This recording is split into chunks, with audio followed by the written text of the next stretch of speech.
So প্ৰথম কোৱেশ্চনটো তোমাক কি দিছে এক নম্বৰ কোৱেশ্চনত দিছে তোমাৰ 3901 চাৰিটা সংখ্যা দিছে 3901 অংকৰ সৈতে লিখিব পৰা আটাইতকৈ সৰু সংখ্যাটো কি ঠিক আছে এই চাৰিটা অংক 3901 ঠিক আছে চাৰিটা অংক দিছে এইকেইটা ব্যৱহাৰ কৰি তুমি কি আটাইতকৈ সৰু সংখ্যা কি বনাব পাৰা ঠিক আছে স্মলেষ্ট নাম্বাৰ সো আটাইতকৈ সৰু সংখ্যা বনোৱাৰ টেকনিক কি আছিলে তোমালোকৰ ক্লাছত শিকোৱা গৈছে অৱশ্যে যে তোমালোকে এই যিকেইটা অংক দিয়া আছে তোমাৰ 3 9 0 আৰু 1 ঠিক আছে এইকেইটাৰ পৰা তোমালোকে একফালৰ পৰা সজাই লিখা ষ্টাৰ্ট কৰিবা কেনেকৈ যে এই অংকবিলাকৰ মাজৰ পৰা যদি আটাইতকৈ সৰু সংখ্যা বনাব দিছে আটাইতকৈ সৰু অংক যিটো সেইটো প্ৰথমে লিখিবা এতিয়া ইয়াতে আটাইতকৈ সৰু শূন্য আছে কিন্তু শূন্য যদি তুমি প্ৰথমে লিখি দিয়া সেইটো ভুল হৈ যাব ঠিক আছে শূন্য কেতিয়াও প্ৰথমে লিখিব নোৱাৰি আমি কাৰণ শূন্য যদি প্ৰথমে লিখি তুমি সংখ্যাটো এনেকৈ বনাই দিয়া 0 1 3 9 তেনেহ'লে এই প্ৰথমৰ শূন্যৰ কোনো ভেলু নাথাকিব এইটো গুচি যাব লগে লগে এইটো এটা 3 অংকীয় সংখ্যাহে হৈ যাব সো এইটোতো ভুল হৈ গ'ল 4 অংকীয় সংখ্যা হ'ব লাগিব কাৰণ টোটেল অংক তোমাৰ হাতত 4টা আছে ঠিক আছে সো প্ৰথমেতো শূন্য বহিব নোৱাৰে এতিয়া তুমি চাব লাগিব যে শূন্যৰ বাহিৰে আটাইতকৈ সৰু অংক কি আছে সো অবভিয়াছলি তোমাৰ 3 9 আৰু 1ৰ ভিতৰত 1 আটাইতকৈ সৰু হয় শূন্যৰ বাহিৰে সো তুমি 1 আগত লিখিব লাগিব ঠিক আছে এনেকৈ তোমাৰ হাতত যিকেইটা অংক থাকে সেইকেইটা ঘৰ বনাই ল'বা এনেকৈ 4টা অংক আছে 4টা ঘৰ বনাই ল'লো প্ৰথম ঘৰত 1 বহালো শূন্য বহাব নোৱাৰো কাৰণ শূন্য প্ৰথম ঘৰত বহালে তাৰ কোনো ভেলু নাথাকে সি গুচি যাব 3টা অংক হৈ যাব তেতিয়া সো সেইটোতো হ'ব নোৱাৰে সো সেইকাৰণে আমি কি কৰিলোঁ 1 প্ৰথমে বহালোঁ ঠিক আছে এতিয়া কিন্তু তুমি শূন্য বহাব পাৰিবা ঠিক আছে 1ৰ পিছত এই 3টাৰ ভিতৰত এতিয়া আটাইতকৈ সৰু অংক কোনটো আছে শূন্য আছে সো তুমি ইয়াৰ পিছত শূন্য বহাই দিয়া এতিয়া 1 আৰু শূন্য বহি গ'ল 1 আৰু শূন্য বাদ দি পেলাই 3 আৰু 9ৰ ভিতৰত আটাইতকৈ সৰু কোনটো 3 লিখা আৰু শেষত 9 থাকিব সেইটো 9 লিখিলে হ'ল সো এনেকৈ তোমালোকে সৰু সংখ্যা বনাব দিলে এনেকৈ সজাই যাবা সো এইটো তোমাৰ 1039 আহি গ'ল অপশ্যন কেইটা চোৱা অপশ্যন 4ত দিয়া আছে 1039 তোমালোকে এনেকৈ পৰীক্ষাত আহিলে এনেকৈ ৰং দি দিবা যিয়ে হওক এইটো পৰীক্ষাত চুই দিলে হৈ যায় তোমালোকে মোবাইলত যিহেতু টেষ্ট দি আছা অপশ্যন 4 1039 হৈ যাব ঠিক আছে ডাঙৰ হ'লে এইটোৱে খালি ওলোটাকে বহাই যাব লাগিব যদি কয় যে তোমাৰ এই 4টা অংক ব্যৱহাৰ কৰি আটাইতকৈ ডাঙৰ সংখ্যা বহাই দিয়া তুমি আটাইতকৈ ডাঙৰৰ পৰা আৰম্ভ কৰি সৰুলৈ যাব লাগিব আটাইতকৈ ডাঙৰ 9 তাৰপিছত 3 তাৰপিছত 1 তাৰপিছত 0 আটাইতকৈ ডাঙৰ বনাব দিলে এইটো পালা হয় ঠিক আছে ইয়াতে আটাইতকৈ সৰু বনাব দিছে কাৰণে এইটো বনালো নেক্সট কুৱেশ্যনত দিছে যে 109ৰ 19 কি ঠিক আছে 19 আৰু পূৰ্বৱৰ্তী তোমালোকে শিকিছা যে যিকোনো এটা সংখ্যা ধৰি লোৱা ইয়াতে 11 আছে এই 11ৰ আগৰ সংখ্যাটো মানে তোমালোকে যদি চিৰিয়েলি 1 2 3 4 এনেকৈ গণি যোৱা 11 গণাৰ আগত কি পাবা অবভিয়াছলি 10 পাবা এইটো পূৰ্বৱৰ্তী বুলি কোৱা হয় ঠিক আছে পূৰ্বৱৰ্তী সংখ্যাপদ লিখিছোঁ আৰু 11ৰ পিছত যিটো সংখ্যা পাবা গণি গ'লে যেনেকৈ আমি ইয়াতে 12 পাম এইটোকে 19 বুলি কোৱা যায় ঠিক আছে 19 সো এনেকৈ তোমাৰ 109ৰ 19 ওলাব দিছে সো চবে এইটো পাৰিছাই চাগে 109ৰ 19 কি হৈ যাব ইয়াৰ লগত 1 যোগ কৰি দিলে হৈ গ'ল 19 ওলোৱাৰ কাৰণে আমি 1 যোগ কৰোঁ পূৰ্বৱৰ্তী ওলোৱাৰ কাৰণে 1 বিয়োগ কৰোঁ ইয়াতে 19 খুজিছে সেইকাৰণে 109ৰ লগত 1 যোগ কৰা এইটো 110 হৈ যাব সো অপশ্যন তোমাৰ 2ত দিয়া আছে চোৱা 110 এইটোৱে তোমাৰ উত্তৰ ইয়াৰ পিছত 3ত দিছে যদি আপুনি 97ৰ সৈতে 36 আৰু 45 যোগ কৰে যোগফল কিমান হ'ব যোগ কৰি দিয়া এইটো চিধা যোগ কৰিব দিছে তুমি 97ৰ লগত কি কৰিব লাগে 36 এটা এটাকে যোগ কৰিব পাৰা নাইবা তুমি দুটা একেলগেও যোগ কৰিব পাৰিবা কোনো অসুবিধা নাই আৰু 45 বিয়োগৰ কথা আহিলে এটা এটাকে কৰিবা যদি যোগ কৰিব দিয়া চবকেইটা একেলগে যোগ কৰিব পাৰিবা ঠিক আছে হয়তো 36 আৰু 45 যোগ কৰে যোগ কিমান হ'ব সো এইটো যোগ কৰি দিয়া এইটো যোগ কৰিলে তোমাৰ ইয়াতে কিমান হ'ব 11 11 হাতে 18 8 হাতত থাকিল 1 আৰু 1 9 10 আৰু এইটো 7 17 সো 178 178 অপশ্যন 3 হৈ যাব তোমাৰ অপশ্যন 3 178 178 চিম্পল আছিলে একদম ইয়াৰ পিছত দিছে 4 নম্বৰ আটাইতকৈ ডাঙৰ 3 অংকৰ যুগ্ম সংখ্যাটো কি ঠিক আছে সো ইয়াতে দুটা কাম কৰিব লাগিব এনেকুৱা কুৱেশ্যনত তুমি 3 অংকৰ আটাইতকৈ ডাঙৰ ওলাব লাগিব তাৰ পিছত তুমি যুগ্ম সংখ্যাটো বিচাৰিব লাগিব ঠিক আছে সো প্ৰথম কামটো তোমালোকে কি কৰা 3 অংকৰ আটাইতকৈ ডাঙৰ সংখ্যা বনোৱা আটাইতকৈ ডাঙৰ 3 অংকৰ সংখ্যা খুজি আছে তুমি তিনিটা খালি ঠাই দিবা এনেকৈ সংখ্যা বনোৱাৰ টেকনিকটো এনেকুৱাই তোমাক যেটো অংকৰ সংখ্যা বনাব দিব ইয়াতে 3 অংকৰ সংখ্যা বনাব দিছে তুমি তিনিটা খালি ঠাই দিবা আৰু যদি আটাইতকৈ ডাঙৰ বুলি কয় তেনেহলে কি কৰিবা সবকেইটা 9ৰে পুৰাই দিবা সবকেইটা 9ৰে পুৰাই দিলো এইটো 3 অংকৰ আটাইতকৈ ডাঙৰ সংখ্যা পাই গলো কিন্তু ইয়াতে আৰু এটা কথা কৈছে যুগ্ম সংখ্যাৰ কথা হৈছে 3 অংকৰ আটাইতকৈ ডাঙৰ যুগ্ম সংখ্যা লাগে এতিয়া এইটোতো এটা যুগ্ম সংখ্যা নহয় এইটো এটা অযুগ্ম সংখ্যা ঠিক আছে অযুগ্ম সংখ্যা হয় এইটো কেনেকৈ গম পালো তোমালোকে এককৰ ঘৰৰ অংকটো চাবা যুগ্ম নে অযুগ্ম যদি এককৰ ঘৰৰ অংকটো অযুগ্ম হয় তেনেহলে গোটেই সংখ্যাটোৱে অযুগ্ম ঠিক আছে সো এই ক্ষেত্ৰত এককৰ ঘৰত 9 আছে সো এইটোতো অযুগ্ম হৈ গল আমাক যুগ্মহে লাগে সো আটাইতকৈ ডাঙৰ লাগে তুমি যদি এতিয়া কোৱা যে মই 1 বঢ়াই দিওঁ যদি 1 বঢ়াই দিয়া এইটো 1000 হৈ যাব 1000 তো 4 অংকীয় সংখ্যা হৈ গল এইটোওতো হ'ব নোৱাৰে তেনেহলে আমি কি কৰিব লাগিব এই অযুগ্ম সংখ্যাটোৰ পৰা 1 বিয়োগ কৰিব লাগিব 1 যোগ কৰি চালো নহয় 4 অংকীয় হৈ যায় সেইকাৰণে বাদ দিব লাগিলে আমাক 3 অংকীয় লাগিব ঠিক আছে সেইকাৰণে আমি কি কৰো 1 বিয়োগহে কৰো 1 বিয়োগ কৰিলে কি হৈ যাব এইটো 998 998 হৈ যাব অপচন 1 এইটো কাৰেক্ট আনসাৰ হৈ যাব তোমাৰ 998 এইটোৱে হৈছে তোমাৰ 3 অংকীয় আটাইতকৈ ডাঙৰ যুগ্ম সংখ্যা আটাইতকৈ ডাঙৰ সুধিলে এইটো 999 হলে হয় কিন্তু যুগ্ম খুজিছে কাৰণে 1 বিয়োগ কৰি যুগ্ম সংখ্যা বনাই লৈছে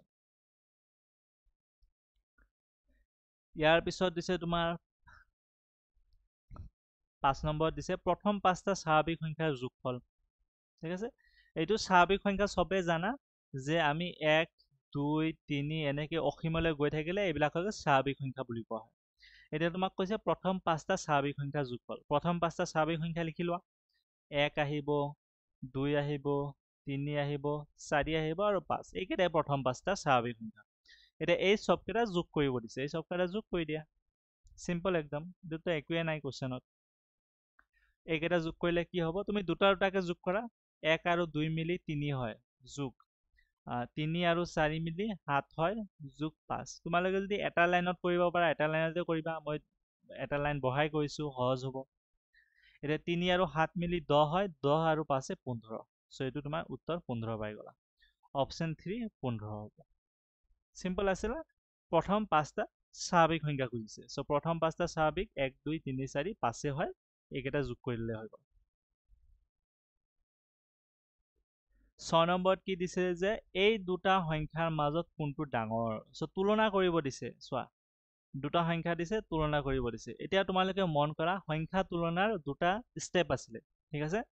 1 নম্বৰ স্টেপত আমি কি কৰো সংখ্যা দুটাৰ অংক গণনা কৰি চাও দুটা সংখ্যাৰে আমি অংক গণি চাম কেইটা কেইটা আছে ঠিক আছে যাৰ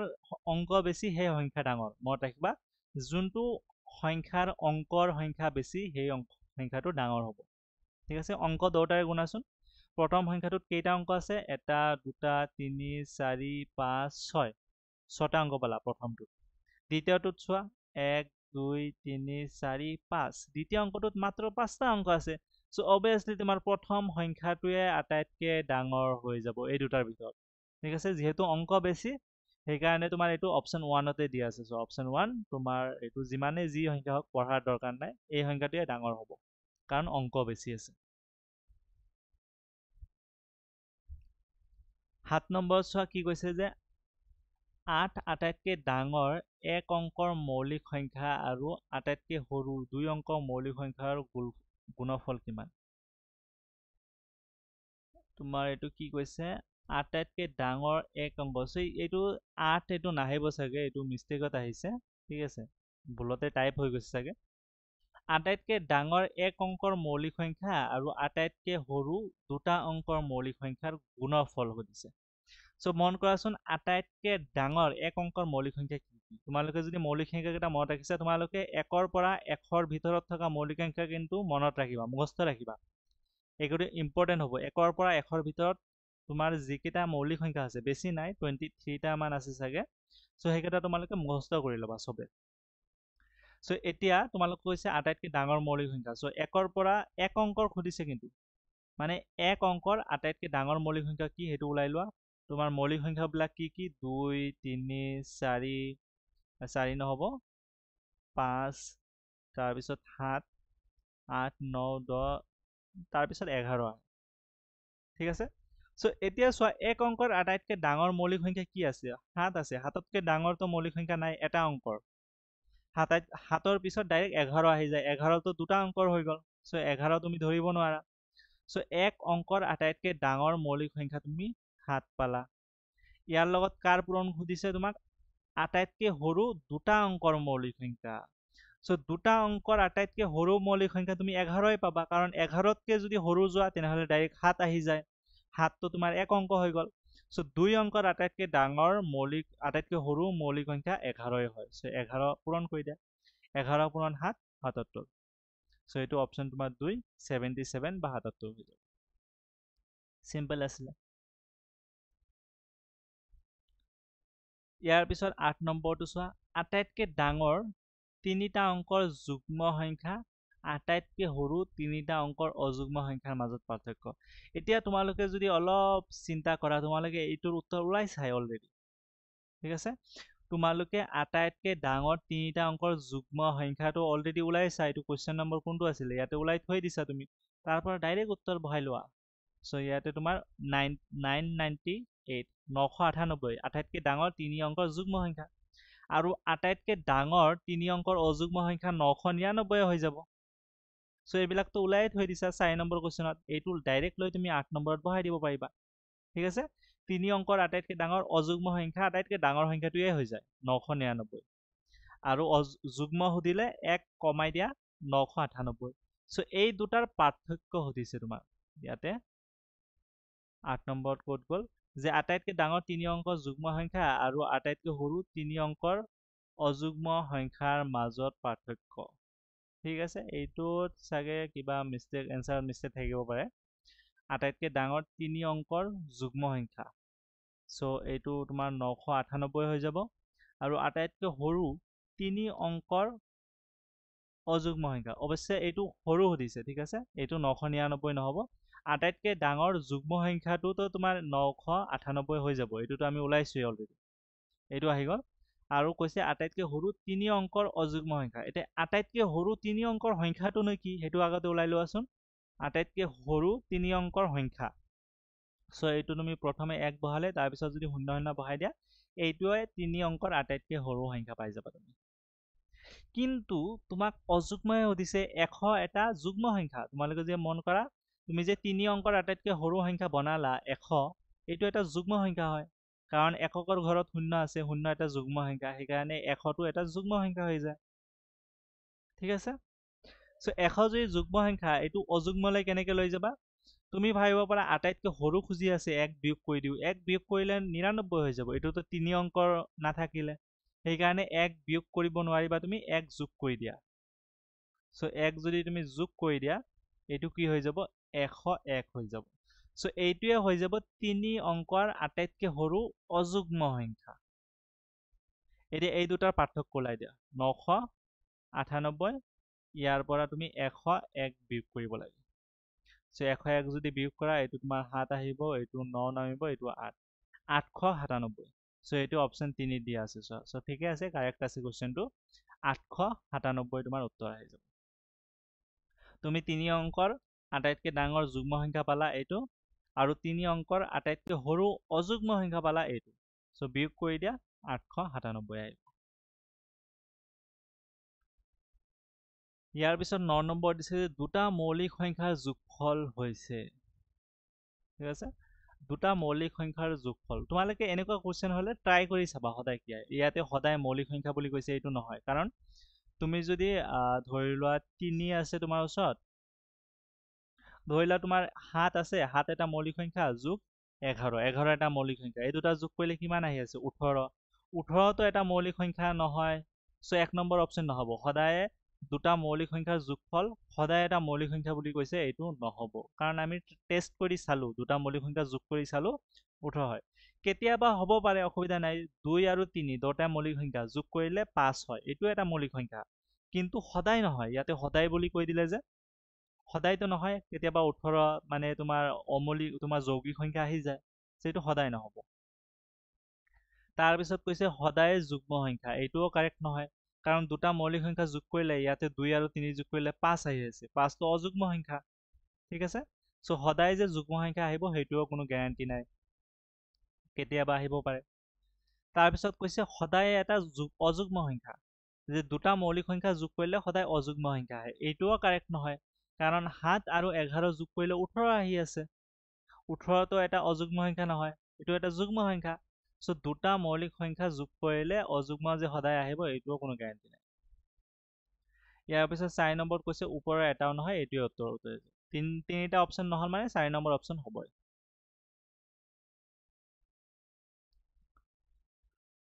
10 নম্বৰত কি কৈছে তোমাক, 9ৰ সৈতে আৰম্ভ হোৱা আৰু 1ৰ সৈতে সমাপ্ত হোৱা আটাইতকৈ সৰু 5 অংকৰ সংখ্যাটো কি? চ' সংখ্যা বনাব দিলে সদায় তুমি যিকেইটা অংকৰ সংখ্যা বনাব দিয়ে সেইকেইটা ঘৰ বনাই ল'বা। 1 2 3 4 5, 5টা ঘৰ বনাই লোৱা, কাৰণ 5 অংকৰ সংখ্যা বনাব লাগে। এতিয়া তোমাক কৈছে 9ৰ সৈতে আৰম্ভ হোৱা, মানে প্ৰথম পজিশ্যনত 9 থাকিব লাগিব, 9 বহাই দিয়া। তাৰপিছত কৈছে 1ৰ সৈতে সমাপ্ত হোৱা, শেষত 1 বহিব, কাৰণ 1ৰ সৈতে সমাপ্ত হ'ব লাগিব। তাৰপিছত কৈছে আটাইতকৈ সৰু সংখ্যা লাগে। এতিয়া মাজত যে 3টা খালী ঠাই আছে, এইটো তুমি নিজৰ ইচ্ছামতে বহাব পাৰিবা, ঠিক আছে। এতিয়া নিজৰ ইচ্ছামতে কি বহালে আটাইতকৈ সৰু সংখ্যা পাবা। তোমালোকে মনত কৰা, আটাইতকৈ সৰু সংখ্যা যদি বনাব যাওঁ, আটাইতকৈ সৰু অংকৰে ভিতৰৰ ঘৰকেইটা পূৰাই দিব লাগিব। আটাইতকৈ সৰু অংক কি আছে মনত কৰাচোন, আটাইতকৈ সৰু সংখ্যা তোমাৰ 0 হয়। চ' চব কেইটাতে 0 বহাই দিয়া ভিতৰত। তোমাক প্ৰথম আৰু শেষৰটোহে কণ্ডিশ্যন দি দিছে যে 9 আৰু 1 হ'বই লাগিব, কিন্তু ভিতৰত কি হ'ব লাগিব সেইটোতো আমাক একো দিয়া নাই। চ' এইটো আটাইতকৈ সৰু সংখ্যা খুজিছে যদি আটাইতকৈ সৰু অংকৰে ভৰাই দিবা। আটাইতকৈ ডাঙৰ যদি সুধিলে হয় আটাইতকৈ ডাঙৰ অংকৰে ভৰাই দিলে হয়, ঠিক আছে, 9ৰে ভৰাই দিলে হয়, কিন্তু আটাইতকৈ সৰু সুধিছে সেইকাৰণে 0ৰে ভৰালো। চ' এইটো তোমাৰ 90,01,000 হৈ যাব, অপশ্যন তোমাৰ 4 হৈ যাব। কোনটো 8 নম্বৰটো? ঠিক আছে, চ' মই এবাৰেই তোমালোকৰ 20লৈকে মই কমপ্লিট কৰি দিছোঁ, তাৰপিছত 8 নম্বৰটো আকৌ এবাৰ দেখাই দিম, ঠিক আছে। চ' তোমাৰ 10টালৈকে হৈ গ'ল, 20 মই গোটেইকেইটা কমপ্লিট কৰোঁ, তাৰপিছত আকৌ কোনটো লাগে দেখাই দিম দিয়া। 11 নম্বৰত তোমাক কৈছে 6ৰ প্ৰথম 4টা গুণিতকৰ যোগফল, ঠিক আছে। তোমাক 6 অংকটো দিছে, ইয়াৰ প্ৰথম 4টা গুণিতক ওলাব দিছে। চ' গুণিতক ওলোৱাৰ টেকনিক কি আছিলে মনত কৰা, তোমালোকে গুণিতক কেনেকৈ ওলাবা, একফালৰ পৰা নেওতা কৈ গ'লেই গুণিতক আহি গ'ল। তোমালোকে যে নেওতা পঢ়িছা সেই ছেম গুণিতক ওলোৱাতে তোমাক যদি 6ৰ গুণিতক ওলাব দিয়ে 6ৰ নেওতা লিখা ষ্টাৰ্ট কৰি দিবা, ঠিক আছে। তোমাক প্ৰথম 4টা যদি সুধিছে 4 ঘৰলৈকে নেওতা ওলালেই হৈ গ'ল। চ' 6 1 গুণে 6, 6 2 গুণে তোমাৰ 12, 6 3 গুণে তোমাৰ 18, তাৰপিছত 6 4 গুণে তোমাৰ 24 আৰু 6 5 গুণে তোমাৰ 30। চ' 5 নালাগে তোমাক, চ' 5লৈকে ওলাব নালাগে, 4লৈকে ওলালে হৈ গ'ল, ঠিক আছে। চ' 4লৈকে ওলালা, এতিয়া তোমাক কি কৈছে গুণিতকৰ যোগফল সুধিছে, তেনেহ'লে গুণিতক কেইটা যোগ কৰি দিয়া, হৈ গ'ল। চ' মই যদি ইয়াতে যোগ কৰি দিওঁ 6, তোমালোকে যদি ইয়াতে অলপ আউল লাগি আছে পাতি ল'বা ধুনীয়াকৈ, গুণিতক কেইটা 6 আহিছে, 12 আহিছে, 18 আহিছে আৰু 24 আহিছে, এই চবকেইটা যোগ কৰি দিয়া। চ' মই যদি যোগ কৰোঁ 8 2 10, 6 4 10, টোটেল 20, 0 হাতত থাকিল 2, আৰু ইয়াতে 4 2 60, 60 হৈ যাব।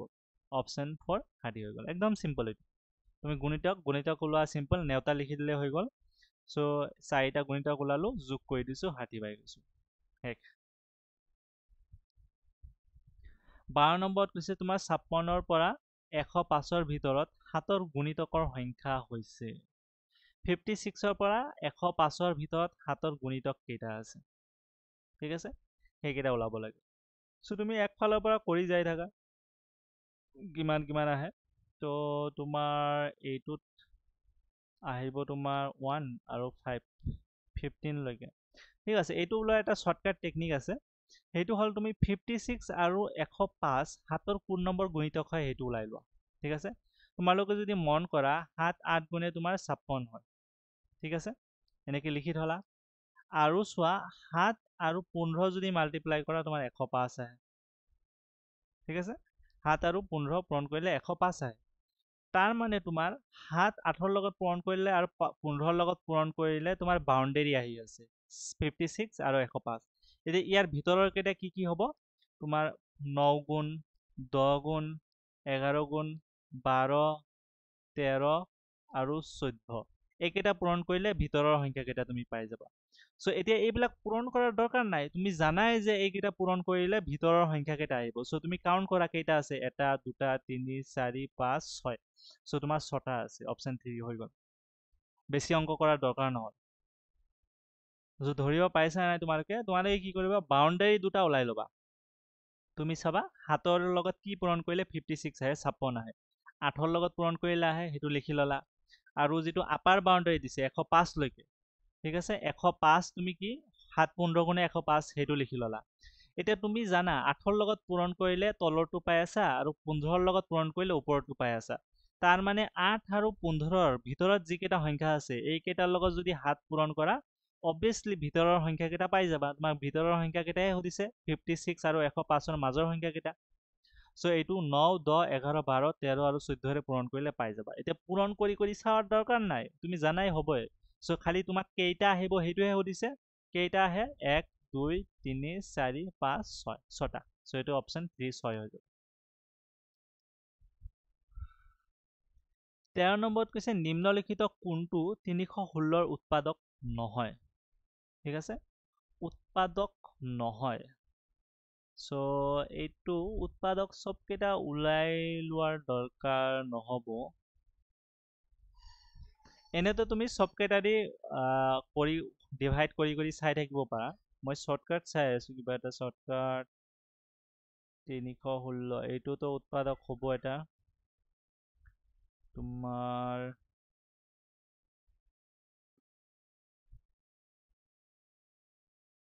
4 ৰে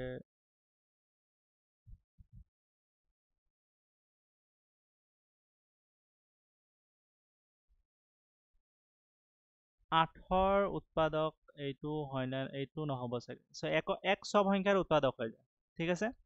এইটো তোমালোকে কি মই শৰ্টটো চাই আছিলো কোনফালেদি আটাইতকৈ সৰু হয়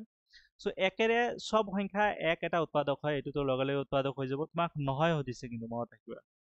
সো একটো হৈ গ'ল 158 হৈ যাব তুমি চোৱা 316ৰ আধা 158 হয় ঠিক আছে সো এইটো এটা উৎপাদক হৈ যাব এইটোৰে হৰণ যাব তাৰপিছত 79 আৰু 8 এতিয়া 8টো ট্ৰাই কৰি চোৱা এইবিলাক ট্ৰাই কৰি চাব লাগিব ডাইৰেক্ট নাহে এইটো যদি 8ৰে ডিভাইড কৰি চোৱা তোমাৰ কেইবাৰ যায় আছে ইয়াতে 4বাৰ নাযায় 5বাৰ 5বাৰ নাযাব এইটো 3বাৰ যাব ৰবা এইটো 3বাৰ যাব 24 6 7 আৰু এইটো 6 নামিলে 76ৰ মাজতো 8 নাযায় সো এইটো 8 হৈ যাব 8 এটা উৎপাদক নহয় ঠিক আছে 79 উৎপাদক হৈ যাব এটা যদি উত্তৰটো পাই যোৱা বাকি কেইটা চোৱাৰ দৰকাৰ নাই সো 8টো তোমাৰ উৎপাদক হৈ যাব 1 আৰু 158 এই দুটাটো উৎপাদক হ'ব এই দুটা আমি চোৱাৰ দৰকাৰ নাই 8 আৰু 79 চালে হ'ল এতিয়া 8ৰে হৰণ নগল মানে 8 উৎপাদক নহব আৰু এইটোৱে কাৰেক্ট এনসাৰ কাৰণ কোনটো নহব সেইটোহে সুধিছে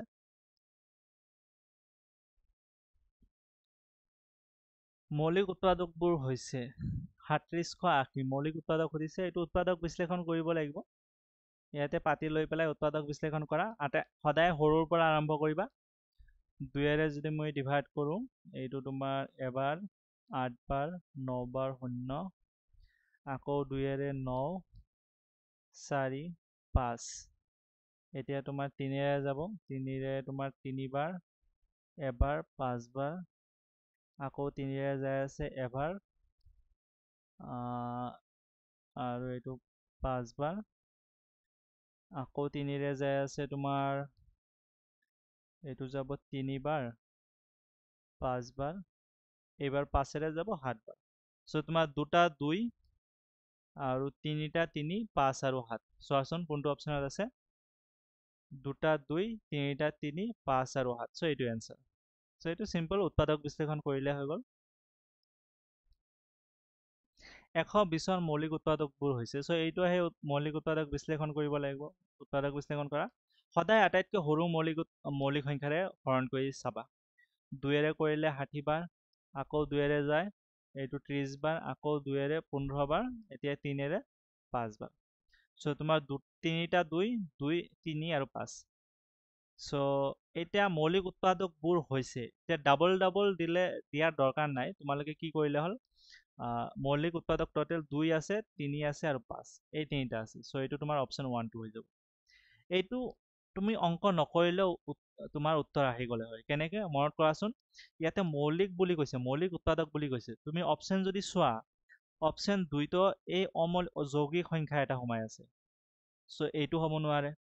অপচন 3 তো তোমাৰ 15 এইটো এটা যৌগিক 10 এইটোও যৌগিক সো এইটোও হ'ব নোৱাৰে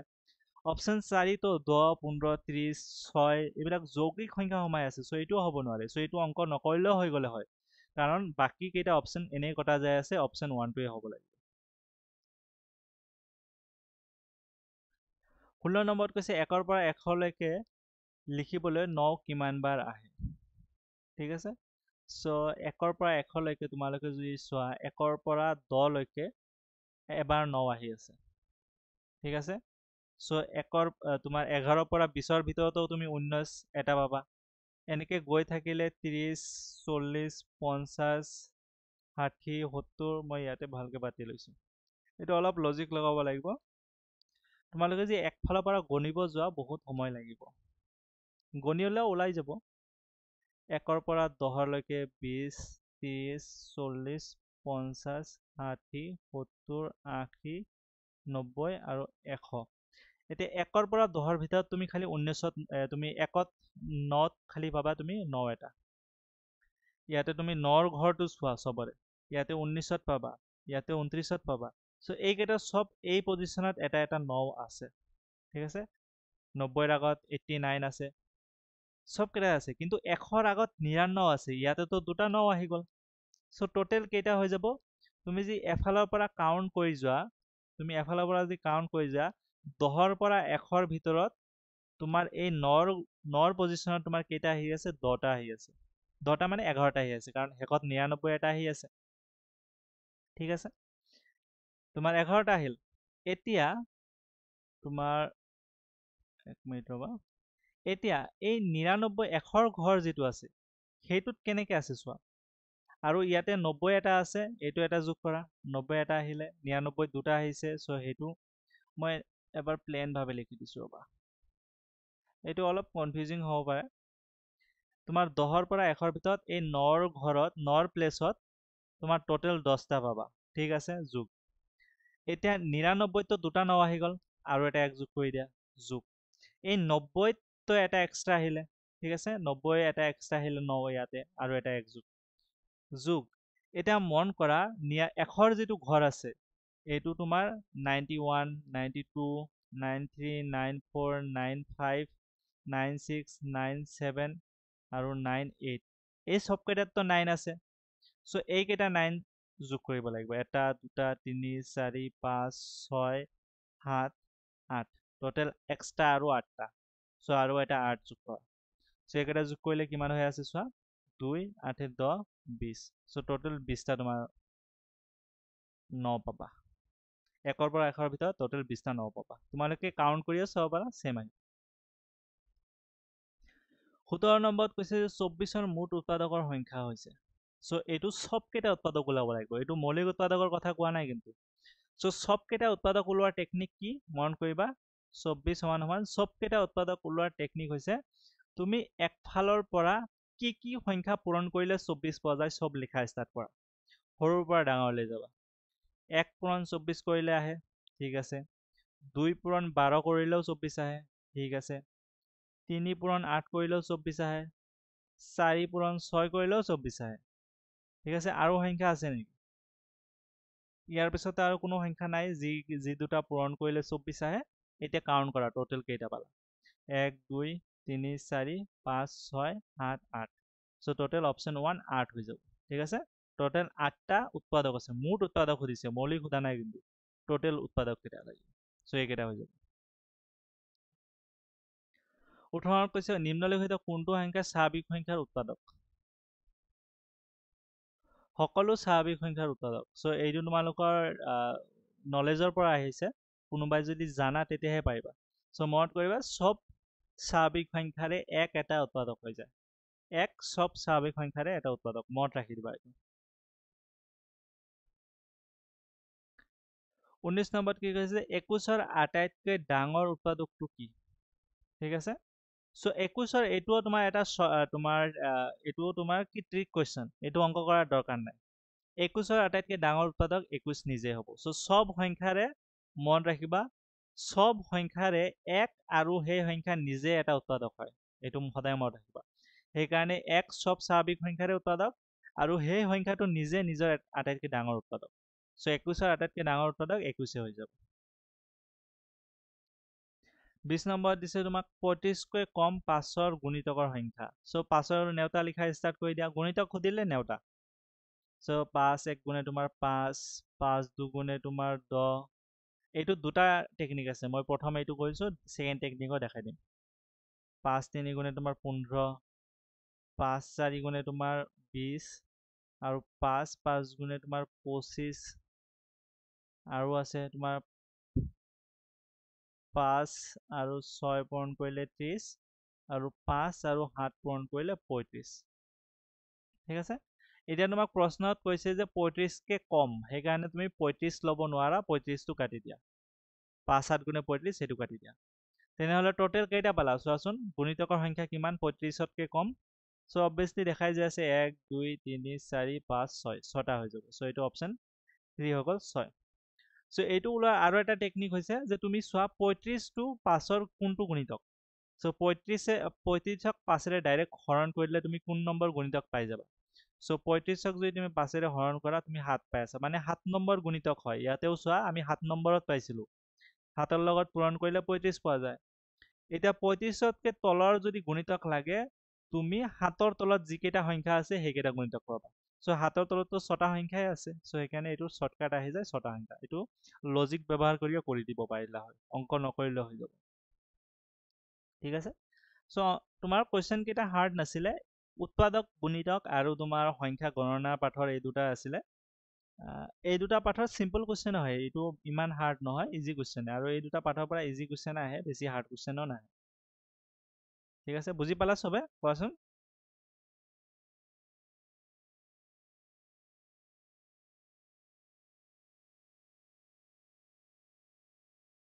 ঠিক আছে, কাৰোবাৰ 8 নম্বৰ প্ৰব্লেম আছে, মই 8 নম্বৰ আকৌ এবাৰ কৈ দিছোঁ। আৰু এইটো ক্লাছত ৰেকৰ্ডিং হৈয়ে আছে, তোমালোকে যিমান বাৰ ইচ্ছা সিমান বাৰ তোমালোকে ৰেকৰ্ডিংটো ঘূৰাই পকাই চাই থাকিব পাৰিবা, অসুবিধা নাই। 8 নম্বৰত কৈছে আটাইতকৈ ডাঙৰ 3টা অংকৰ যুগ্ম সংখ্যা, আটাইতকৈ সৰু 3টা সংখ্যাৰ অযুগ্ম সংখ্যাৰ মাজৰ পাৰ্থক্য। সো আটাইতকৈ ডাঙৰ 3টা অংকৰ যুগ্ম সংখ্যা আমি আগতেই পাইছোঁ, 4 নম্বৰত পাইছোঁ। কেনেকৈ ওলায়, তুমি 3টা অংকৰ আটাইতকৈ ডাঙৰ সংখ্যাটো ওলাই লোৱা, ওলোৱাৰ পিছত তুমি পালা যে এইটোতো অযুগ্ম সংখ্যা। সো ইয়াৰ পৰা 1 বিয়োগ কৰিলে যুগ্ম সংখ্যাটো পাই যাবা, 3টা অংকৰ আটাইতকৈ ডাঙৰ যুগ্ম সংখ্যা। এতিয়া তাৰপিছত আকৌ কৈছে 3টা অংকৰ আটাইতকৈ সৰু অযুগ্ম সংখ্যা। সো প্ৰথমে অযুগ্ম যুগ্ম এইবিলাক পিছত, আগতে তুমি 3টা অংকৰ আটাইতকৈ সৰু সংখ্যা বনোৱা। সো এইটো 100 হৈ যাব, 3টা অংকৰ আটাইতকৈ সৰু সংখ্যাটোৱে হৈছে 100। কিন্তু 100ৰ পৰা 1 বিয়োগ কৰিলে 99 হৈ যায় আছে। সো এইটোতো 3টা অংকৰ নহয়, সো এইটো তুমি ল'ব নোৱাৰা। তোমাক অযুগ্ম বনাব দিছে ঠিকে, কিন্তু এইবাৰ মাইনাছ কৰিলে নহ'ব, ডাঙৰৰ পৰা মাইনাছ কৰিলেহে তুমি যুগ্ম পোৱা আছিলা ঠিকে। কিন্তু এই ক্ষেত্ৰত সৰুটোৰ ক্ষেত্ৰত মাইনাছ কৰিলে নহ'ব, সৰুটোৰ ক্ষেত্ৰত প্লাছ কৰিব লাগিব। 1 যোগ কৰিলে 101 পাই আছা, এইটোৱে আটাইতকৈ সৰু 3টা অংকৰ অযুগ্ম সংখ্যা। ঠিক আছে, এই দুটা পাই গ'লে তাৰপিছত আৰু একো নাই, তাৰপিছত খালি পাৰ্থক্য ওলাব লাগে। পাৰ্থক্য মানে বিয়োগ, মনত ৰাখিবা, পাৰ্থক্য মানে সদায় বিয়োগ। সো এইটো বিয়োগ কৰিলে এইটো তোমাৰ 800 তোমাৰ 97 আহি যাব। সো ছেম আগৰ নিচিনাই আহি আছে। ঠিক আছে, তো তোমালোকে টেনশ্যন নল'বা, ভিডিঅ'টো মই আপলোড কৰিয়ে দিম, তোমালোকৰ প্ৰাচুৰ্য ছাৰে গ্ৰুপত পঠাই দিব, তাৰ পৰা চাই ল'ব পাৰিবা, যিমান বাৰ ইচ্ছা সিমান ঘূৰাই পকাই। ঠিক আছে, বুজি পালা চবে। শুনা শুনা শুনা, 7 নম্বৰত 8 এটা কাটি দিছিলোঁ, ইয়াতে এক্সট্ৰা এটা 8 সোমাই আছিলে। শুনাচোন, মোৰ কথা শুনা চবে।